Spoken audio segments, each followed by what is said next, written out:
कशा आहात मग सगळे. स्वागत आहे तुमचं माझ्या चॅनलवरती. आणि हा व्हिडिओ ना नक्की शेवटपर्यंत ऐका.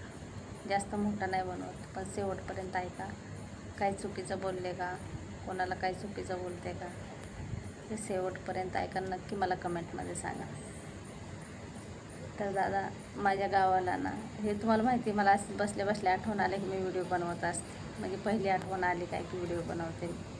ते घरातले व्हिडिओ मला आवडत नाही टाकाय.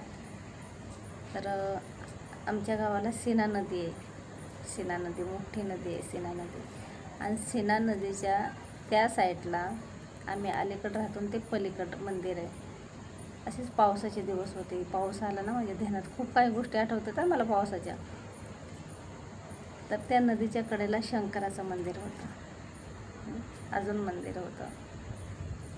तर मी ना असेच नदीला पाणी येणार होतं, नदीला पूर आला आणि थोडं पाणी होतं तर आतमध्ये गेले होते, पलीकडे गेले होते. पण तिकडनं इकडे यायला रस्ताच नव्हता. तर मग लई वेगाने पळत आले आणि पाणी फुरसाण म्हणजे सगळं लाकडं वगैरे सगळं नदीला वाहून आलं. तशा ह्याच्यातून मी एवढी पळत आले आणि मी थोडंसंच राहिलं होतं, तोपर्यंत पाण्याने गाठलं मला. असं काही नाही, मला पोहायला येत होतं. जरी पाण्यात गेले असते तरी पोहायला यायचं मला. कारण की पोहायला येण्याचं कारण, मी दिवसभर नदीलाच राहायचे. मी आणि माझ्यासारख्या अनाथ अजून 2 मुलं होते, एक मुलगी आणि एक मुलगा. आमच्या तिघाची जोडच असायची. पण त्या दिवशी ते दोघं आले नव्हते. मी एकटीच मंदिरात गेले होते. पण मंदिरात कशासाठी जायचं तुम्हाला माहीत आहे? मंदिरात जायचं, तिथं कोणी काही ठेवतं आहे का, पैसे ठेवतं आहे का पिंडीवर, परत काय नैवेद्य काय ठेवतं आहे का, हे बघायला जायचं. म्हणजे एक टायमाचं जेवण तेवढंच खायचं, तेवढंच बसायचं. अशा हेतून मी मंदिरात जायचे.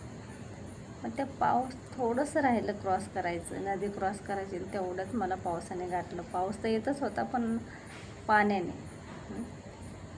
त्या पाण्यात जी वाहत वाहत गेले ना, तर मी 3 ते 4 तास लाकडांमध्ये अटकले होते, गुंतले होते. म्हणजे गावाला माहिती ना, पाणी नदीला पाणी आलं की, पहिला पाऊस झाला आणि पाणी आलं की सगळे लाकडं येते, तर घाण येते पाण्यामध्ये. त्याच्यामध्ये गुंतले 3 ते 4 तास. मग नदीला पाणी, बंधाऱ्याचे दारं बंद केले होते, दार खोलले नव्हते. मग एवढं पाणी आलं की मी त्या लाकडांमध्ये ना, असं वाटायचं अजून लाकडं माझ्या अंगावरती येऊन बसते ना. त्या कचऱ्यामध्ये ना मी दबून गेले होते. पण मी काय केलं, हात आहे ना, फक्त हात मी वरती दाखवायचे आणि वरती तलाव आहे ना, बंधाऱ्याचा रस्ता, त्या रस्त्याला पब्लिक येणं जाणं करायचं त्या रस्त्यावरून. पण अचानक मग कोणाचं तरी लक्ष गेलं माझ्याकडं. कोणाचं तरी लक्ष गेलं की इथं कोणतरी आहे म्हणजे मी दिसतच नव्हते. पूर्ण पॅक झाले होते लाकडांमध्ये. आणि ते कशासाठी गेले, ते एक पोटाची आग असते बघा. तशा पावसामध्ये तिकडं जाणं म्हणजे, एक पोटाला भूक लागली ना, माणूस काही करू शकतो, चोरीसुद्धा करू शकतो. ते एक भुकेची आग असते. आणि तशा वेळेमध्ये किती लोकांनी किती खायला देऊ ना, भूक जास्तच लागलेली असते. तुम्हाला काय करणार, तुम्हाला नाही माहीत होते, मी सांगते तुम्हाला. पण माझ्या हातातले काय नैवेद्य, काय पिशवीत काय होतं ना, ते सोडलं नाही मी. नाही म्हणलं, मी ह्याच्यासाठी इथं आले आणि हे हातातलं कसं काय सोडायचं. नाही सोडलं, ते तसंच ठेवलं. मग बघितलं मला कोणीतरी, पण त्यांचीसुद्धा ताकद नव्हती की मला पाण्यातून बाहेर काढायचं. कसं काढायचं होतं, कारण की परिस्थितीच तशी झाली होती माझी. पूर्ण पॅक झाले होते. मला वाटत नव्हतं की मी ना, की आता ह्या पाण्यातून हे लाकडातून बाहेर निघेन म्हणून, असं मला वाटतच नव्हतं. तर मग त्यांनी बघितलं मला. मग माणसं जमा झाले, म्हणले कोणाचा तरी हात हालतोय म्हणले वरती. आणि येडेबाबळीचे लाकडं म्हणजे येडेबाबळी तुम्हाला माहीत आहे, कोणाला माहिती असते आणि कोणाला माहीत नसते. ते येडेबाबळीला जाऊन गुंतले होते. मग 4 तास पाण्यात उभी होते. अशी वरच लाकडात तरंगले होते 4 तास. पूर्ण शरीर सुम पडलं होतं.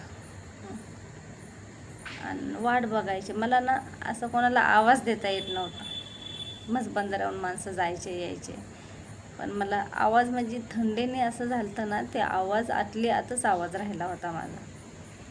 मग बघितल्याच्या नंतर त्यांनी रशी टाकून दावे टाकून मला त्यांनी ते लाकडं ओढले. 3-4 पोरं आतमध्ये आले, मोठे मोठे पोरं आतमध्ये आले. ते लाकडं काढले अंगावरचे आणि मी खुल्ली झाले. मग खुल्ली झाले की लगेच धरलं मला त्यांनी. परत जाणार होते कारण की सहनशक्ती राहिलेली नव्हती अंगामध्ये, व्याकुळ झाले होते. मग त्यांनी बाहेर काढलं मला. बाहेर काढल्याच्या नंतर वरती आणलं उचलून. आणि मला कॅपॅसिटी नव्हती की मी आता ह्याच्यामधून मी जगन आणि मला कोणी बाहेर काढेल म्हणून. आणि मग मला वरती घेऊन आले. ते वरती घेऊन आल्याच्या नंतर आले आणि रस्त्यावर बसले. रस्त्यावर बसले, सोडलं त्यांनी वरती, बसले ना तिथंच बसले. घरी गेले. घर कसलं, पिशवीपाशी गेले, झाडाखाली पिशवी असायची, पिशवीपाशी गेले. कपडे बदलले आणि बसले निवांत. त्या टायमाला मला एवढं दुःख लागलं होतं, एवढं माझ्या मनाला वाईट वाटलं होतं की हा दिवस, हा टाईम माझ्याला कधी निघून जाईल. ह्या गोष्टीची आतुरतेने वाट बघायची मी की हे एकटीचं जीवन, एकटीचं राहणं, एकटीचं खाणं, हे माझ्या आयुष्यात किती दिवस आहे आणि कवर राहायचं आहे असं. काय ठिकाणी पाहुणे बघायला यायचे. आजोबा होते माझे, पण आजोबा माझ्यापाशी राहत नव्हते. आजोबा 4 दिवस इकडं, 4 दिवस त्यांच्या मुलांकडं.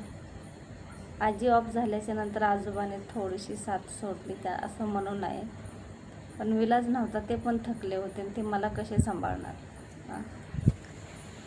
आणि मग तशा कंडिशनमध्ये बसले झाडाखाली रडत ना. खूप वाईट वाटलं मनाला माझ्या. ती गोष्ट मला ना आता आठवली म्हणून मी तुम्हाला सांगितली. नाही तर तुमचं म्हणणं असतं की ताई तेच व्हिडिओ बनवता तुम्ही, तसेच व्हिडिओ बनवता नेहमी.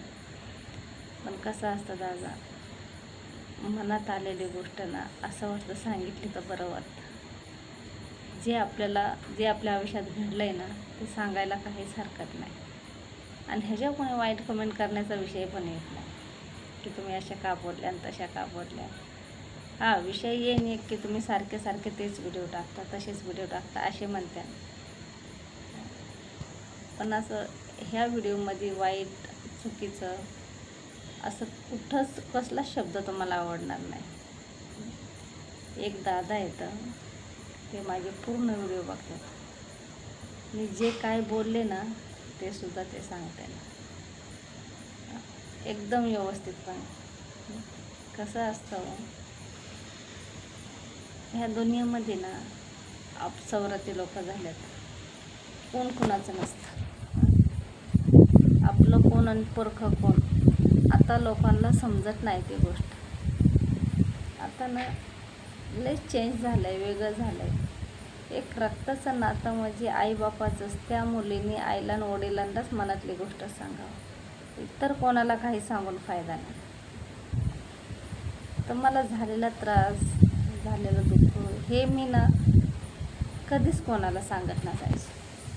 माझ्या जास्त मुलांनासुद्धा मी आता जास्त सांगत नाही.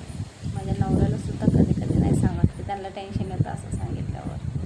आता माझे मुलं आहेत ना नको म्हणतात, हे भूतकाळातले व्हिडिओ नको बनवू म्हणतात. शिदा बोलतात माझे मुलं, कशाला बनवते, तुला अवघड वाटतं. पण मला अवघड नाही वाटत.